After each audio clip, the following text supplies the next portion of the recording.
Assalamualaikum and good morning to my classmates and also our respected lecturer, Madam.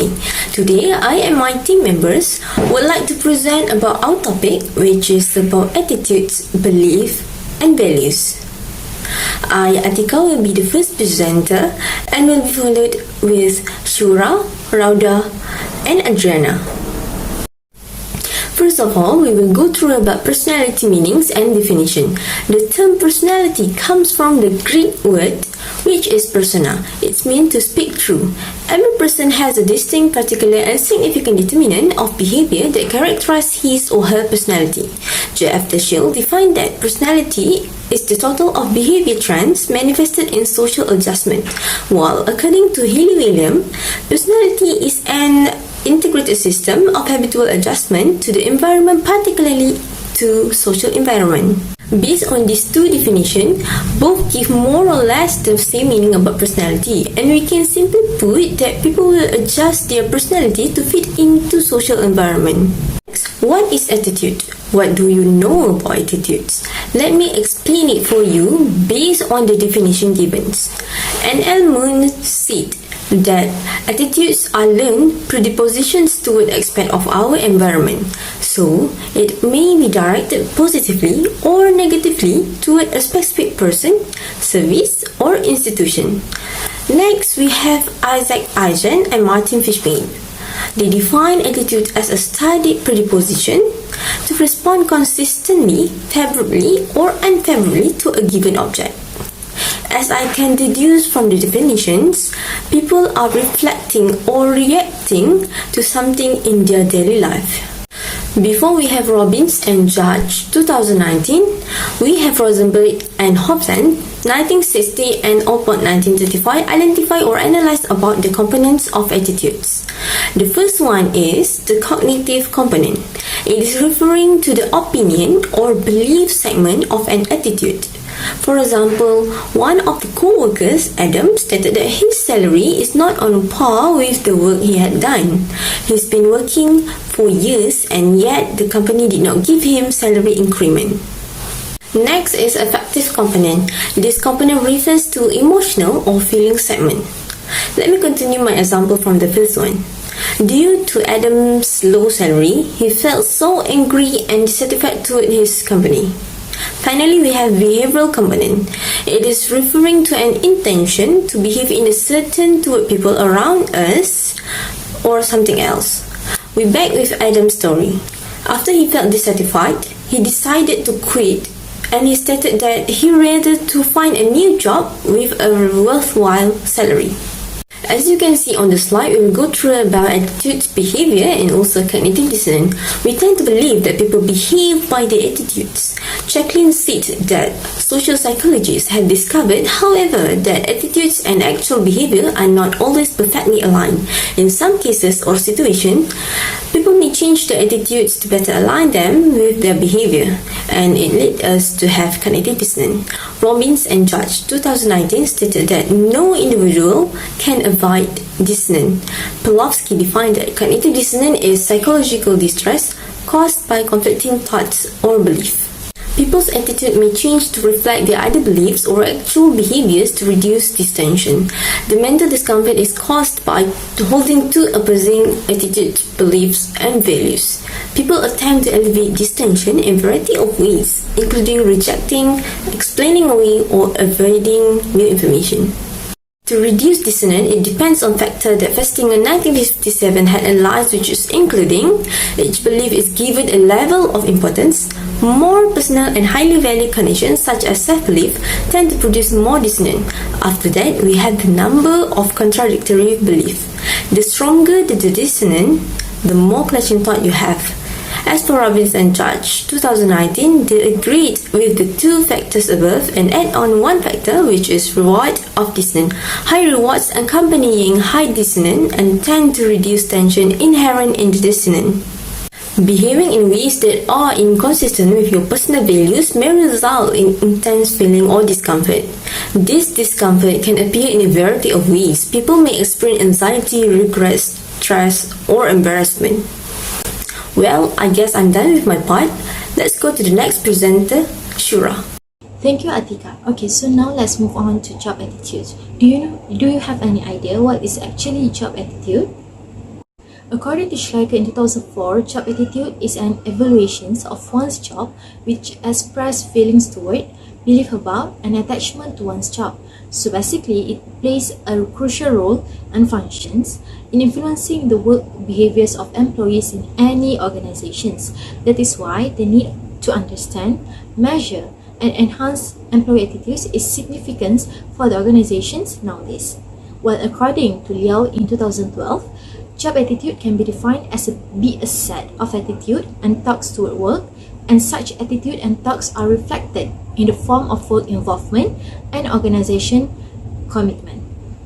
Therefore, the job attitude can be viewed as actions and inactions of employee towards their work.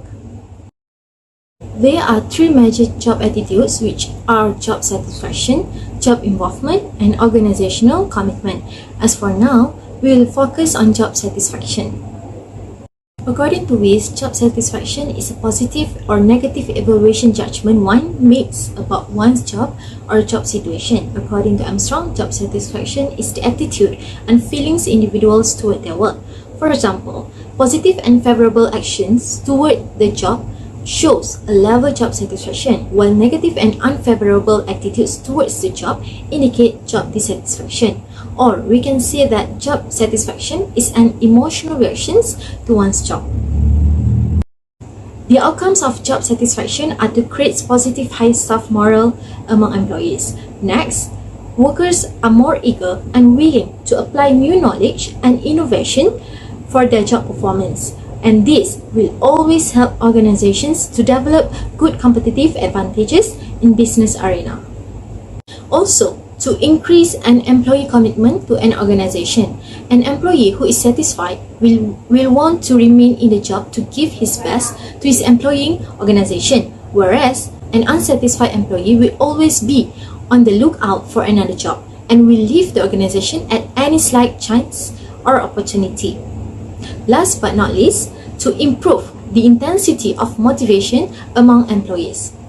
May I know which one is your choice soon? For sure, as a good employee, we need to be like that woman who always tried her best to accomplish the task.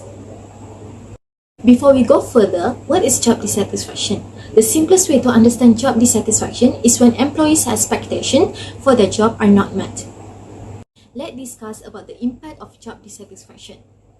Firstly is disengagement. Employees who are not satisfied in their jobs are not emotionally connected or dedicated to their employer, so they become disengaged. Also, decreased productivity. Low output of individual employees harms the productivity of your organization. This can distract their co-workers and spread a negative attitude. They may also fail to pay attention to details and produce substandard work. The other impact of job dissatisfaction is increased turnover. Although it may seem like the best solution for the dissatisfied, unproductive employees is to have them leave. You risk losing high performance. Turnover is also costly. If your turnover rates start to increase, more dissatisfaction can spread and affect employee retention. Last but not least, unfavorable impact on business reputation. Unhappy employees may not make an effort to be cordial.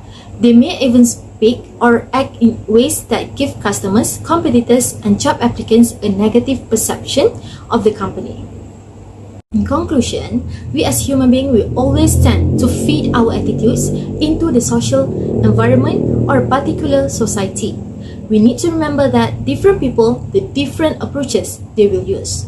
Also, satisfied employees tend to add extra effort to job performance, then work harder and better, and vice versa.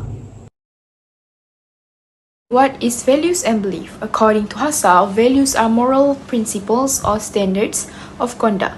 They are a person's judgment of what matters in life, while belief defined as the conviction or acceptance that something exists or is true, especially without proof.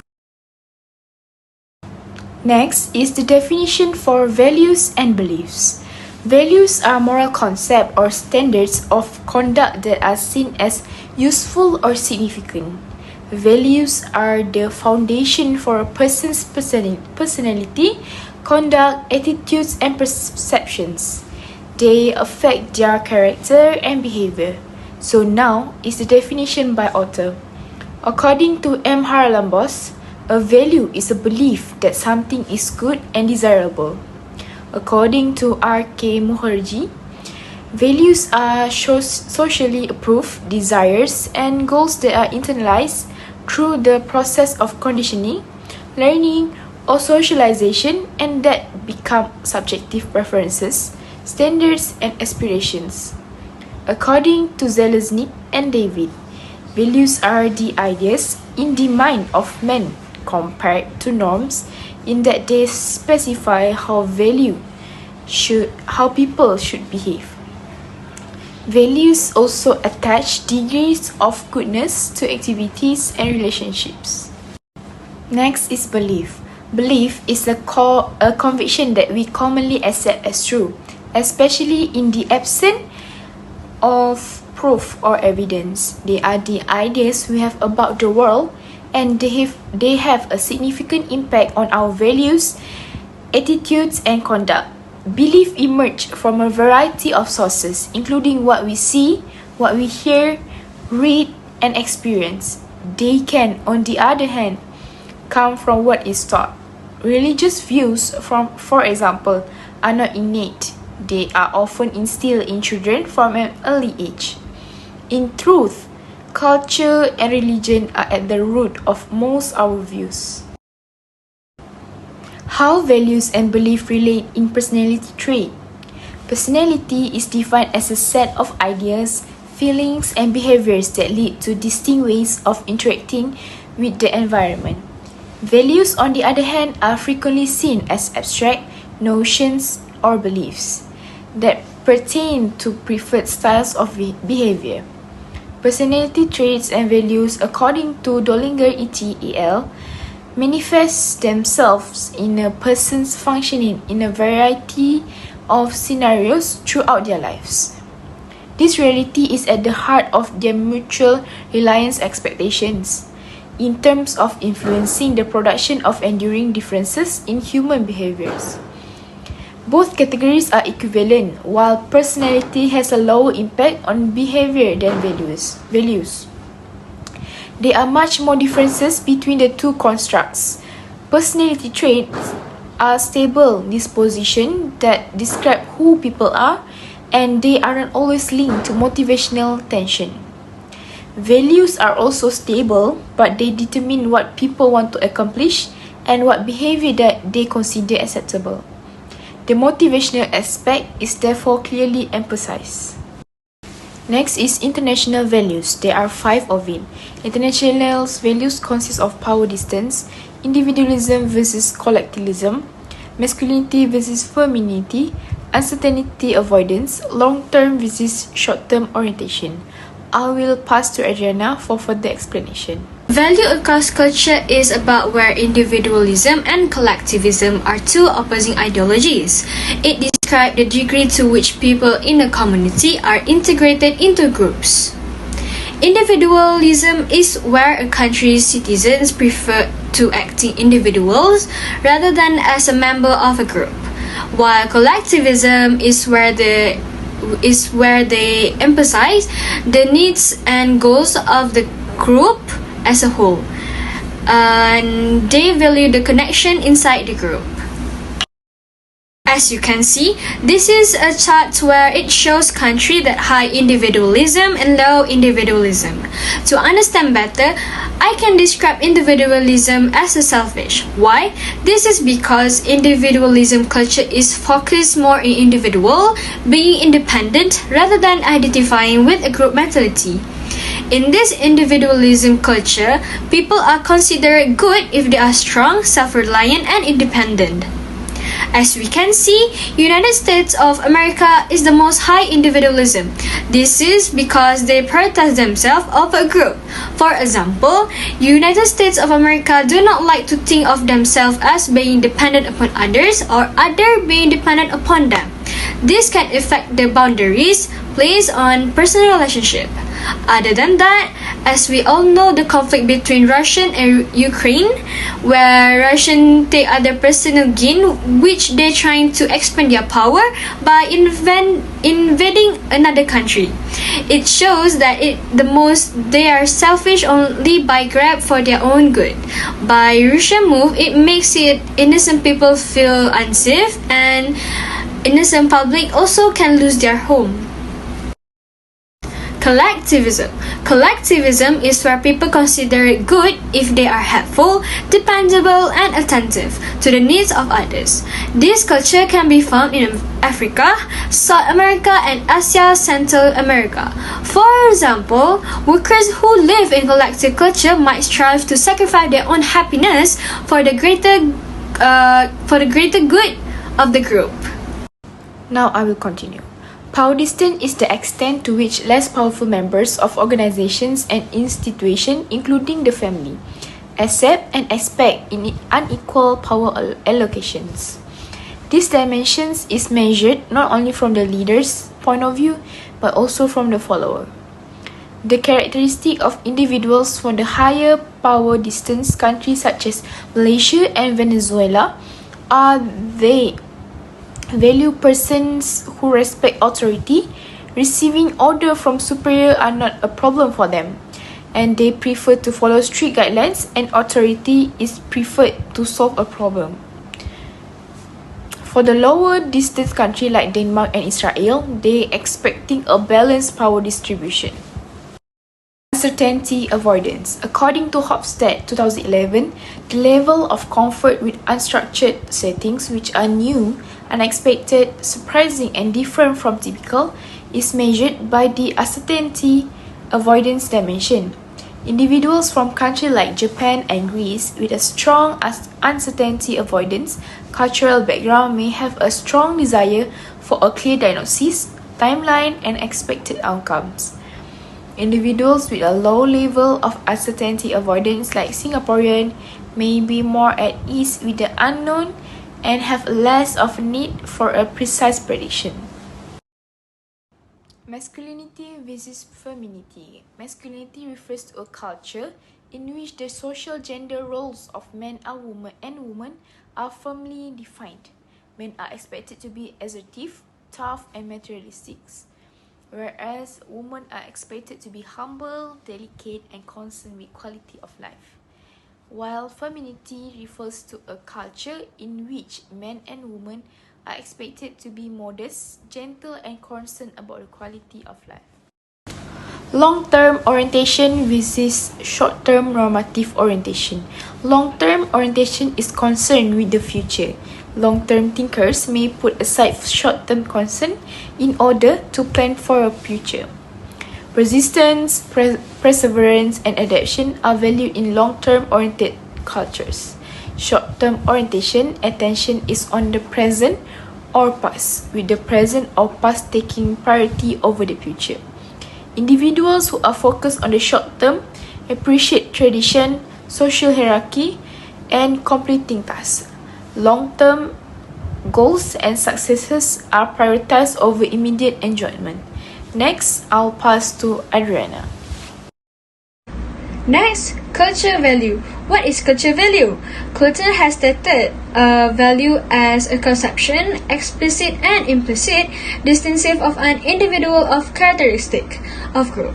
Selection from accessible forms means an ends of action influenced by the desirable. Other than that, Hastert also stated cultural values are those conceptions of the desirable that are characteristic of particular people. Cultural values are the basic concepts and ideas that support the existence, protection, and dependence of communities on harmonious relationship. It also provides standards and models for attitude and behavior as well as providing patterns of living. The importance of it is bind people together which makes them strong and united. It teaches people tolerance and brotherhood, paving the way for social. In this part, we will talking about the connecting an individual personality and values to the workplace. There's kind of relationship exists between individuals' personality with value and their job performance in the workplace. A high personality on values has high performance in the job. High performance in the workplace is connecting to a strong personality based on principles. It indicates that they have a positive relationship exists between them. The manager's goals to find the profit for the company is concerned in how to match personalities, ideals, and job such that the organization. The relationship between the personality job fit theory and the person organization fit theory is first explained by John Holland. As you can see, the following chart describe about personality job fit theory. It presents six types and propose that satisfaction and propensity to leave a job depend on how well individuals match their personality to a job. Person organization fit theory. This essentially argues that people are attracted to and selected by organizations that match their values, and they will leave organizations that are not compatible with their personalities. Person who is a high extraversion fit well with aggressive and team-oriented cultures, whereas people with high agreeableness fit with a supportive organization that emphasizes innovation rather than standardization. Okay. For example, a doctor have an investigative personality which is prefer activities that involve thinking, organization, and understanding. And the organization that fit in for the doctor is hospital and clinic. The simplest way to understand what is values is refer to principles of standards of behavior, while beliefs refer to the conviction or acceptance that something exists or is true, especially without proof. Lastly, the importance of binding people together will result in making them strong. It teaches people tolerance and brotherhood, paving the way for social harmony, economic progress, and physical well-being in the community and beyond. So thank you for watching our presentation video. So if you have any question, you may ask us soon.